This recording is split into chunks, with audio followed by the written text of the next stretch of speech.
ಸ್ನೇಹಿತರ welcome back to my updates YouTube channel. Gruhalakshmi ಯೋಜನೆಯ ಫಲಾನುಭವಿಗಳಿಗೆ ಪ್ರತಿನಿತ್ಯ ಕಾಡುತ್ತಿರುವಂತಹ ಪ್ರಶ್ನೆ, ಎಲ್ಲಾ ಕಡೆ ನೋಡಿದ್ರೆ ಸೋಷಿಯಲ್ ಮೀಡಿಯಾದಲ್ಲಿ ಮುಂದಿನ ತಿಂಗಳಿಂದ ಗೃಹಲಕ್ಷ್ಮಿ ಯೋಜನೆಯ ಫಲಾನುಭವಿಗಳಿಗೆ ಹಣ ಬರೋದಿಲ್ಲ, 31ನೇ ಕಂತಿನ ಹಣ ಈಗಾಗ್ಲೇನೆ ಸಹ ಇನ್ನ ನೆಕ್ಸ್ಟ್ ಬರೋದಿಲ್ಲ. ಅಂಡ್ ಜೊತೆಗೆ ಏನು ಅಂತ ಅಂದ್ರೆ ಈಗಾಗ್ಲೇನೆ ಒಂದಿಷ್ಟು ಲಕ್ಷ ಫಲಾನುಭವಿಗಳನ್ನ ಗೃಹಲಕ್ಷ್ಮಿ ಯೋಜನೆಯಿಂದ ಆಚೆ ತಂದಿದ್ದಾರೆ. ಇಂತಹವರಿಗೆ ಇನ್ ಮುಂದೆ ಗೃಹಲಕ್ಷ್ಮಿ ಯೋಜನೆಯ ಹಣ ಆದ್ರೆ ಬರೋದಿಲ್ಲ.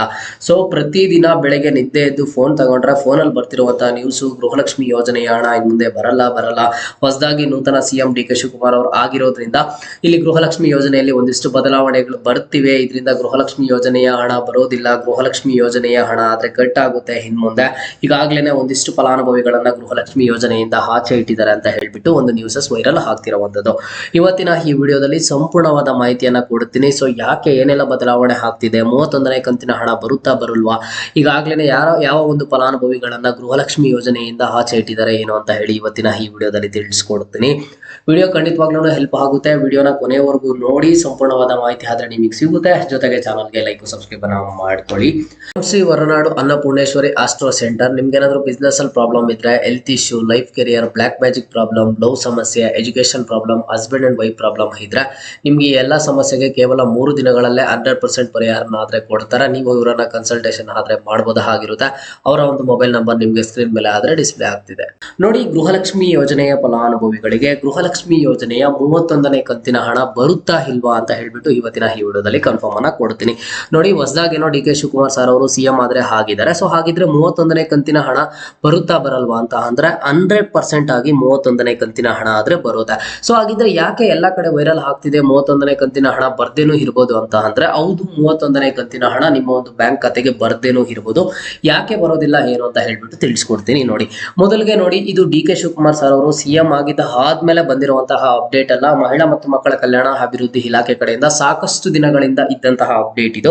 ಸೊ ಏನಂತ ಅಂದ್ರೆ, ಸರ್ಕಾರ ಈಗ ಕ್ಲಿಯರ್ ಆಗಿ ಏನ್ ತಿಳಿಸ್ತಿದ್ದಾರೆ ಅಂತ ಅಂದ್ರೆ, ನಾವು ಗೃಹಲಕ್ಷ್ಮಿ ಯೋಜನೆಯ ಹಣ ಪ್ರತಿ ತಿಂಗಳು ಏನ್ ಹಣ ಜಮಾ ಮಾಡ್ತಾ ಇದ್ದೀವಿ, ಈ ಹಣ ಬಂದ್ಬಿಟ್ಟು ಕರೆಕ್ಟ್ ಆಗಿ ಎಲ್ಲಾ ಫಲಾನುಭವಿಗಳಿಗೆ ಕರೆಕ್ಟ್ ಆಗಿ ಯೂಸ್ ಆಗ್ತಿಲ್ಲ. ಇಲ್ಲಿ ಬಂದ್ಬಿಟ್ಟು ನಮ್ಮ ಒಂದು ಅಮೌಂಟ್ ಆದ್ರೆ ಮಿಸ್ಯೂಸ್ ಆಗ್ತಿದೆ ಅಂತ ಹೇಳ್ತಿದ್ದಾರೆ. ಸೊ ಯಾವ ರೀತಿ ಮಿಸ್ಯೂಸ್ ಆಗ್ತಿದೆ, ಈಗಾಗ್ಲೇನೆ ಮೃತಪಟ್ಟಿರುವಂತಹ ಗೃಹಲಕ್ಷ್ಮಿ ಯೋಜನೆಯ ಫಲಾನುಭವಿಗಳ ಬ್ಯಾಂಕ್ ಖಾತೆಗೂ ಸಹ ಹಣ ಆದ್ರೆ ಜಮಾ ಆಗ್ತಿದೆ. ಜೊತೆಗೆ ಯಾರಾದ್ರೆ ಟ್ಯಾಕ್ಸ್ ಪೇಯರ್ಸ್ ಇದಾರೋ ಟ್ಯಾಕ್ಸ್ ಪೇಯರ್ಸ್ಗೂ ಹಣ ಜಮಾ ಆಗ್ತಿದೆ. ಅಂಡ್ ಹಾಗೇನು ಒಂದೇ ಮನೆಯಲ್ಲಿ ಅತ್ತೆ ಮತ್ತೆ ಸೊಸೆ ಬ್ಯಾಂಕ್ ಅಕೌಂಟ್ಗೂ ಹಣ ಆದ್ರೆ ಜಮಾ ಆಗ್ತಿದೆ ಅಂತ ಹೇಳ್ಬಿಟ್ಟು ಈಗ ಏನ್ ಮಾಡ್ತಿದ್ದಾರೆ ಅಂತ ಅಂದ್ರೆ, ಸರ್ಕಾರದ ಕಡೆಯಿಂದ ಒಂದು ಹೊಸ ರೂಲ್ ಅನ್ನ ಈಗಾಗಲೇ ತಂದಿರುವಂತದ್ದು. ಬಯೋಮೆಟ್ರಿಕ್ ಕಡ್ಡಾಯ, ಬಯೋಮೆಟ್ರಿಕ್ ಕಂಪಲ್ಸರಿ ಅಂತ ಹೇಳ್ಬಿಟ್ಟು ಒಂದು ರೂಲ್ ಅನ್ನ ತಂದಿರುವಂತದ್ದು. ಅಂಡ್ ಜೊತೆಗೆ ಏನು ಅಂತ ಅಂದ್ರೆ, ಈಗಾಗ್ಲೇನೆ ಒಂದಿಷ್ಟು ಲಕ್ಷ ಫಲಾನುಭವಿಗಳನ್ನ ನಿನ್ನೆಯಿಂದ ಗೃಹಲಕ್ಷ್ಮಿ ಯೋಜನೆಯಿಂದ ಆಚೆ ಇಟ್ಟಿದ್ದಾರೆ. ಸೊ ಯಾಕೆ ಆಚೆ ಇಟ್ರು, ಅವ್ರಿಗೆ ಹೆಂಗ್ ಗೊತ್ತಾಯ್ತು ಏನು ಅಂತ ನೀವು ಕೇಳ್ಬೋದು. ಯಾಕೆ ಆಚೆ ಇಟ್ರು ಅಂತ ಅಂದ್ರೆ, ಈಗಾಗ್ಲೇನೆ ಮೃತಪಟ್ಟಿರುವಂತಹ ಗೃಹಲಕ್ಷ್ಮಿಯರ ಬ್ಯಾಂಕ್ ಖಾತೆಗೆ ಹಣ ಆದ್ರೆ ಜಮಾ ಆಗ್ತಿರೋದ್ರಿಂದ ಅದನ್ನ ಸ್ಟಾಪ್ ಮಾಡೋದಕ್ಕೆ ಅಂಗನವಾಡಿ ಕಾರ್ಯಕರ್ತರ ಸಹಾಯದಿಂದ ಈಗಾಗ್ಲೇನೆ ಯಾರೆಲ್ಲ ಮೃತಪಟ್ಟಿರ್ತಾರೋ ಅಂತವರ ಲಿಸ್ಟ್ ಅನ್ನ ತಗೊಂಡು ಯಾರಿಗೆ ಗೃಹಲಕ್ಷ್ಮಿ ಹಣ ಹೋಗ್ತಿದೆ ಅಂತ ಎಲ್ಲ ಲಿಸ್ಟ್ ಅನ್ನ ಮಾಡಿ ಈಗಾಗ್ಲೇನೆ ಒಂದಿಷ್ಟು ಲಕ್ಷ ಫಲಾನುಭವಿಗಳನ್ನ ಗೃಹಲಕ್ಷ್ಮಿ ಯೋಜನೆಯಿಂದ ಆಚೆ ಇಟ್ಟಿರುವಂತದ್ದು. ಜೊತೆಗೆ ಇನ್ಕಮ್ ಟ್ಯಾಕ್ಸ್ ಡಿಪಾರ್ಟ್ಮೆಂಟ್ ಇದರ ಇನ್ಫಾರ್ಮೇಶನ್ ಇಂದ ಯಾರಾದ್ರೆ ಟ್ಯಾಕ್ಸ್ ಪೇಯರ್ಸ್ ಇದಾರೋ ಸೊ ಇಂತಹವರನ್ನು ಸಹ ಈಗಾಗಲೇ ಗೃಹಲಕ್ಷ್ಮಿ ಯೋಜನೆಯಿಂದ ಆಚೆ ಇಟ್ಟಿರುವಂತದ್ದು. ಹೌದು 31ನೇ ಕಂತಿನ ಹಣ ಮುಂದಿನ ತಿಂಗಳು ಬರ್ದೇ ಇರ್ಬೋದು. ಯಾರಿಗ್ ಬರ್ದೇ ಇರ್ಬೋದು, 31ನೇ ಕಂತಿನ ಹಣ ಆಗಿರ್ಬೋದು, ಮುಂದಿನ ತಿಂಗಳ ಹಣ ಆಗಿರ್ಬೋದು, ಇನ್ ಮುಂದೆ ಬರುವಂತಹ ಹಣ ಅಂತ ಅಂದ್ರೆ, ಯಾರಾದ್ರೆ ಈ ಒಂದು ಗೃಹಲಕ್ಷ್ಮಿ ಯೋಜನೆಯ ಫಲಾನುಭವಿಗಳು ಮೃತಪಟ್ಟಿರ್ತಾರೋ ಅಂತಹವರಿಗೆ ಹಣ ಆದ್ರೆ ಜಮಾ ಆಗೋದಿಲ್ಲ. ಅಂಡ್ ನೆಕ್ಸ್ಟ್ ಏನು ಅಂತ ಅಂದ್ರೆ, ಯಾರಾದ್ರೆ ಟ್ಯಾಕ್ಸ್ ಪೇಯರ್ಸ್ ಇರ್ತಾರೋ ಇಂತಹವರ ಬ್ಯಾಂಕ್ ಅಕೌಂಟ್ಗೆ ಆದ್ರೆ ಜಮಾ ಆಗೋದಿಲ್ಲ. ಅದನ್ನ ಬಿಟ್ರೆ ಪ್ರತಿಯೊಬ್ಬರ ಬ್ಯಾಂಕ್ ಖಾತೆಗೂ ಜಮಾ ಆಗುತ್ತೆ. ಅಂಡ್ ನಿಮ್ಮ ಒಂದು ಬ್ಯಾಂಕ್ ಖಾತೆಗೂ ಹಣ ಜಮಾ ಆಗ್ತಾ ಇರುವಂತಹ ಪಾಸಿಬಿಲಿಟೀಸ್ ಇದೆ. ಏನ ಒಂದು ಪಾಸಿಬಿಲಿಟಿ ಅಂತ ಅಂದ್ರೆ, ಈಗ ಸರ್ಕಾರ ಏನ್ ಪ್ಲಾನ್ ಮಾಡ್ತಿದೆ, ಮುಂದಿನ ತಿಂಗಳು ಬಯೋಮೆಟ್ರಿಕ್ ಕಡ್ಡಾಯ ಮಾಡ್ತಿದ್ದಾರೆ. ಬಯೋಮೆಟ್ರಿಕ್ ಅನ್ನ ಕಂಪಲ್ಸರಿಯಾಗಿ ಪ್ರತಿಯೊಂದು ಗೃಹಲಕ್ಷ್ಮಿ ಯೋಜನೆಯ ಫಲಾನುಭವಿನೂ ಸಹ ಮಾಡಿಸಲೇಬೇಕಾಗುತ್ತೆ. ಈಗ ಇನ್ನು ಸದ್ಯಕ್ಕೆ ಬಿಟ್ಟಿಲ್ಲ, ಮುಂದಿನ ತಿಂಗಳಲ್ಲಿ ಸ್ಟಾರ್ಟ್ ಆಗುತ್ತಂತೆ. ಒನ್ಸ್ ಬಯೋಮೆಟ್ರಿಕ್ ಸ್ಟಾರ್ಟ್ ಆಗಿದೆ ಆದ್ಮೇಲೆ ನಿಮ್ಮ ಹತ್ತಿರದ ಕರ್ನಾಟಕ ಒನ್ ಅಥವಾ ಗ್ರಾಮ ಒನ್ಗೆ ಭೇಟಿ ಮಾಡಿ ಆಧಾರ್ ಕಾರ್ಡ್ ಅನ್ನ ತಗೊಂಡು ಹೋಗಿದ್ದೀರಾ ಅಂತ ಅಂದ್ರೆ ₹5 ಅಮೌಂಟ್ ಅನ್ನ ಕಟ್ಟಬೇಕಾಗುತ್ತೆ. ₹5 ಅಮೌಂಟ್ ಅನ್ನ ಕಟ್ಟಿ ಬಯೋಮೆಟ್ರಿಕ್ ಅನ್ನ ಮಾಡಿಸಲೇಬೇಕು. ಇನ್ ಕೇಸ್ ಏನಾದ್ರೂ ಮುಂದಿನ ತಿಂಗಳು ಬಯೋಮೆಟ್ರಿಕ್ ಮಾಡೋದಕ್ಕೆ ಅವಕಾಶ ಕೊಟ್ಟಾಗ, ಅವರು ಸರ್ಕಾರ ಕಡೆಯಿಂದ ಹೇಳಿದಾಗ ನೀವೇನಾದ್ರೂ ಹೋಗಿ ಒಂದು ಬಯೋಮೆಟ್ರಿಕ್ ಮಾಡಿಸದೇ ಇದ್ದೀರಾ ಅಂತ ಅಂದ್ರೆ, ಅವಾಗ ನಿಮ್ಗೆ ಗೃಹಲಕ್ಷ್ಮಿ ಯೋಜನೆಯ ಹಣ ಜಮಾ ಆಗುದಿಲ್ಲ. 31ನೇ ಕಂತಿನ ಹಣ ಅಂತಲ್ಲ, ಯಾವ ತಿಂಗಳ ಹಣನೂ ಸಹ ಜಮಾ ಆಗುದಿಲ್ಲ. ಸೊ ಹಾಗಾಗಿ ನೀವೇನ್ ಮಾಡ್ಬೇಕು ಅಂತ ಅಂದ್ರೆ, ಈಗ ಸದ್ಯಕ್ಕೆ 31ನೇ ಕಂತಿನ ಹಣ 100% ಆಗಿ ನಿಮಗೆ ಬರುತ್ತೆ. ನೀವು ಅದ್ರ ಬಗ್ಗೆ ಯಾರನ್ನು ತಲೆ ಕೆಡಿಸ್ಕೊಳ್ಳೋದಕ್ಕೆ ಹೋಗ್ಬೇಡಿ. ಅಂಡ್ ನೆಕ್ಸ್ಟ್ ಸರ್ಕಾರ ಏನೆಲ್ಲ ಬದಲಾವಣೆ ಮಾಡ್ತಿದೆ, ಏನೆಲ್ಲ ರೂಲ್ಸ್ ಆದ್ರೆ ನಡೀತಿದಾವೆ, ಆ ಒಂದು ರೂಲ್ಸ್ ಅನ್ನ ನೀವು ಫಾಲೋ ಮಾಡ್ಬೇಕಾಗುತ್ತೆ. ಮುಂದಿನ ತಿಂಗಳಲ್ಲಿ ಬಯೋಮೆಟ್ರಿಕ್ ಮಾಡಿಸ್ಬೇಕು ಅಂತ ಹೇಳ್ತಾರೆ. ಅವಾಗ ಹೋಗಿ ಪ್ರತಿಯೊಬ್ಬರು ಬಯೋಮೆಟ್ರಿಕ್ ಬಯೋಮೆಟ್ರಿಕ್ ಅನ್ನ ಮಾಡಿಸಿ.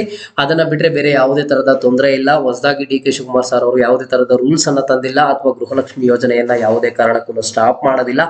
ಇನ್ನು ಕೆಲವೊಬ್ಬರಿಗೆ ಗೃಹಲಕ್ಷ್ಮಿ ಯೋಜನೆಯ ಹಣ ಜಮಾ ಆಗದೆ ಇರೋ ತರ ಮಾಡ್ತೀವಿ ಅಂತ ಹೇಳ್ಬಿಟ್ಟು ಹೇಳಿದ್ದಾರೆ. ಸೊ ಯಾರಿಗೆ ಅಂತ ಅಂದ್ರೆ ಇಲ್ಲಿ ಕನಕಪುರದಲ್ಲಿ ಮಾತನಾಡಿದಂತಹ ಡಿ ಕೆ ಶಿವಕುಮಾರ್ ಸರ್ ಅವರು ಹೇಳಿಕೆಯನ್ನ ಕೊಟ್ಟಿರುವಂತದ್ದು, ನೀವು ಕನಕಪುರ ನಿವಾಸಿ ಆಗಿ ಬೆಂಗಳೂರಲ್ಲಿ ಇರ್ತೀರಾ, ಬೆಂಗಳೂರಲ್ಲಿ ಇದ್ದೀರಾ ಅಂತ ಹೇಳ್ಬಿಟ್ಟು ಬೆಂಗಳೂರಲ್ಲಿ ಏನಾದ್ರೂ ವೋಟರ್ ಐಡಿಯನ್ನ ಮಾಡಿಸಿದ್ರೆ, ಕನಕಪುರದಲ್ಲಿ ಬಿಟ್ಟು ಬೆಂಗಳೂರಲ್ಲಿ ಏನಾದ್ರೂ ವೋಟರ್ ಐಡಿಯನ್ನ ಮಾಡಿಸಿ ಅಲ್ಲೇ ಏನಾದ್ರೂ ಒಂದು ಡಾಕ್ಯುಮೆಂಟ್ಸ್ ಅನ್ನ ಮಾಡಿಸಿದೀರಾ ಅಂತ ಅಂದ್ರೆ ಅಲ್ಲಿ ನಿಮಗೆ ಬಂದ್ಬಿಟ್ಟು ಅದೇನಾದ್ರೂ ಗೊತ್ತಾದ್ರೆ ಎಲೆಕ್ಷನ್ ಕಮಿಷನ್ ಗೊತ್ತಾಗುತ್ತೆ. ಅವಾಗ ಏನಾದ್ರೂ ನಮಗೆ ಗೊತ್ತಾದ್ರೆ ನಿಮ್ಗೆ ಸರ್ಕಾರದ ಯಾವುದೇ ಲಾಭ ಸಿಗದೆ ಇರೋ ತರ ಮಾಡ್ತೀವಿ, 5 ಗ್ಯಾರಂಟಿ ಯೋಜನೆಗಳು ಏನಿದೆ ಅದರ ಲಾಭನೂ ಸಿಗದೆ ಇರೋ ತರ ಮಾಡ್ತೀವಿ, ಬೇರೆ ಒಂದು ಲಾಭನೂ ಸಿಗದೆ ಇರೋ ತರ ಮಾಡ್ತೀವಿ ಅಂತ ಹೇಳಿರೋದು ಅಷ್ಟೇ.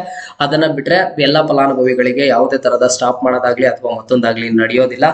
ಈಗ ಯಾವ ರೀತಿ 30 ಕಂತಿನ ಹಣದವರೆಗೂ ಹಣ ಜಮಾ ಆಯ್ತು ಅದೇ ರೀತಿಯಾಗಿ ಮುಂದೆ ನಡೀತಾ ಹೋಗುತ್ತೆ. ಬಟ್ ಇಲ್ಲಿ ಸ್ಮಾಲ್ ಚೇಂಜ್ ಏನ್ ಮಾಡಿದ್ದಾರೆ ಅಂತ ಅಂದ್ರೆ ಇಲ್ಲಿ ಬಂದ್ಬಿಟ್ಟು ನಿಮ್ಗೆ ಬಯೋಮೆಟ್ರಿಕ್ ಅನ್ನ ಮಾಡ್ತಿರೋವಂಥದ್ದು. ಓಕೆನಾ? ಸೊ ಬಯೋಮೆಟ್ರಿಕ್ ಏನಕ್ಕೆ ಮಾಡ್ತಿದ್ದಾರೆ ಏನು ಅಂತ ಹೇಳ್ಬಿಟ್ಟು ಈಗಾಗಲೇ ಕ್ಲಿಯರ್ ಕಟ್ ಆಗಿ ವಿಡಿಯೋದಲ್ಲಿ ತಿಳಿಸ್ಕೊಟ್ಟಿದ್ದೀನಿ. ವಿಡಿಯೋ ನಿಮ್ಗೆ ಇಷ್ಟ ಆಗಿದ್ರೆ ಪ್ರತಿಯೊಬ್ಬರು ಲೈಕ್ ಮಾಡಿ, ನಿಮ್ಮ ಎಲ್ಲ ಒಂದು ಫ್ರೆಂಡ್ಸ್ಗೂ ಸಹ ಶೇರ್ ಮಾಡಿ. ಇದು ಇವತ್ತಿನ ಗೃಹಲಕ್ಷ್ಮಿ ಯೋಜನೆಯ ಅಪ್ಡೇಟ್ ಆಗಿತ್ತು. ಮುಂದೆ ಎಲ್ಲ ರೀತಿಯ ಹೆಚ್ಚಿನ ಅಪ್ಡೇಟ್ಸ್ ಜೊತೆಗೆ ಸಿಗ್ತಾ ಇರೋಣ. ಅಲ್ಲಿಯ ತನಕ take care and keep watching Mahi updates for more updates.